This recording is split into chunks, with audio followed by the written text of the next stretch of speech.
Oke, assalamualaikum warahmatullahi wabarakatuh. Kembali lagi bersama saya Muhammad Faisal. Di sini saya akan memberikan tutorial bagaimana menggunakan Bismart login. Nah, di sini kita mengisi adminnya. Kemudian setelah itu kita masukkan passwordnya. Nah, kemudian kita klik admin. Nah, di sini kita sudah masuk ke aplikasi Bismart. Nah, oke, langkah selanjutnya yaitu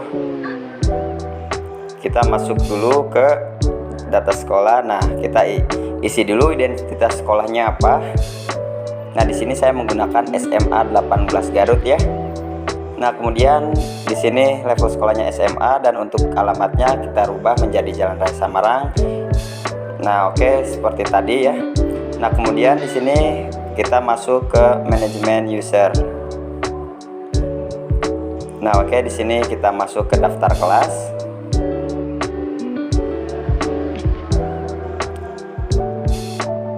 Oke, selanjutnya kita buat dulu kelasnya ya. Nah, kita masuk ke tambah kelas dan jurusan. Nah, yang ini. Nah, oke, diklik. Nah, kita masukkan di sini kode sekolahnya. Kalau saya mengisi semua. Nah, oke, sekarang kita di sini ya kode sekolahnya. Ada kode sekolah, kita pilih semua. Nah, di sini untuk kode mata pelajarannya saya menggunakan kodenya itu terserah Bapak Ibu ya, sesuaikan dengan kebutuhan. Nah, di sini saya akan mengisi dengan nomor 123 ya. Nah, oke, setelah mengisi kode mata pelajaran, sekarang kita tinggal mengisi nama mata pelajaran. Nah, untuk nama mata pelajarannya di sini saya matematika ya, mengisi matematika. Nah, setelah itu untuk mapel agamanya itu kita gunakan mapel umum. Nah, yang ini ya. Nah, setelah itu untuk persen hariannya itu kita menggunakan 20, persen UTS-nya yaitu 35, dan untuk persen UAS-nya kita menggunakan 45. Nah, untuk nilai KKM sendiri saya menggunakan 75. Nah, untuk itu ya, untuk persenan harian, UTS dan lain sebagainya itu sesuaikan dengan kebutuhan keinginan Bapak Ibu seperti apa. Nah, kemudian kita tambahkan lagi, ulangi seperti tadi ya, membuat mata pelajarannya apa saja yang akan dimasukkan gitu mata pelajarannya, ulangi seperti tadi. Untuk kode mapelnya sendiri sesuaikan dengan kebutuhan Bapak Ibu dan lain sebagainya ya, begitupun nama pelajaran, persen harian dan lain sebagainya. Oke, seperti itu ya. Nah, oke, setelah kita dibuatkan tadi ya mata pelajarnya, setelah membuat mata pelajaran, di sini kita kembali ya. Nah, ini bisa lihat di sini ada mata pelajaran bahasa Indonesia. Nah, setelah itu di sini saya sudah membuatkan nama peserta didiknya ya, tadi ada 3 orang. Kemudian kita masuk ke bank soal. Nah, di sini kita sekarang akan menggunakan jurusan fisika ya, mata pelajaran fisika. Nah, itu kita bisa saksikan kode sekolahnya semua, kemudian untuk kelasnya juga semua, jurusannya semua jurusan. Nah, untuk kode bank soalnya itu terserah, sesuaikan dengan kebutuhan. Saya di sini menggunakan uang.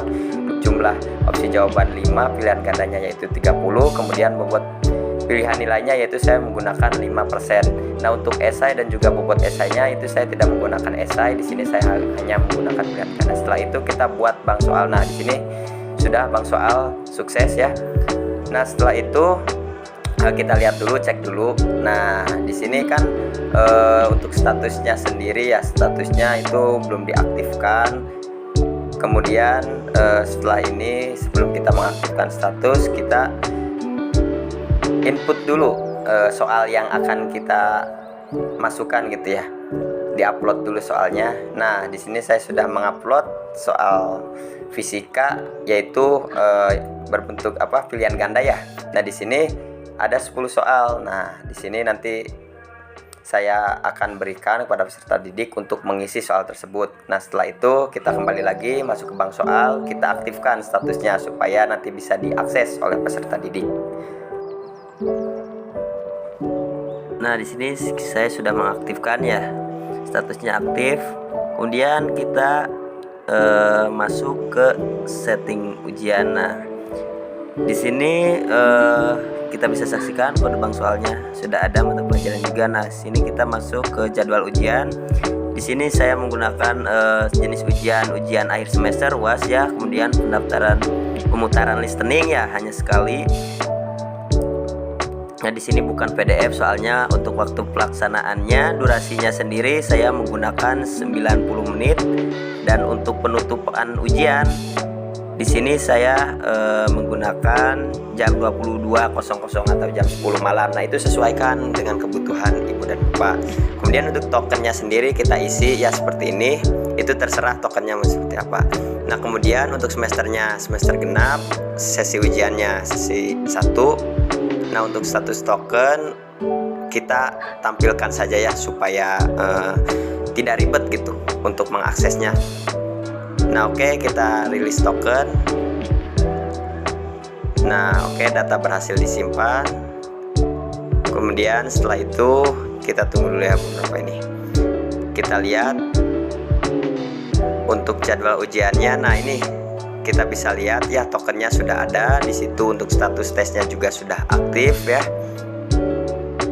Nah, untuk setelah itu kita masuk ke localhost. Kita masuk lagi ke Bismart ya. Nah, tetapi sekarang kita akan mencoba untuk mengisi soal-soal tadi yang sudah dibuat, yang sudah diupload. Nah, di sini kita masuknya ujian berbasis komputer sebagai siswa. Nah, di sini kita login peserta, username-nya kita masukkan. Oke, kemudian passwordnya juga masukkan, kita login. Nah, di sini sudah ada status pesertanya yang bernama Faisal ya. Nah, ini kita masukkan tokennya.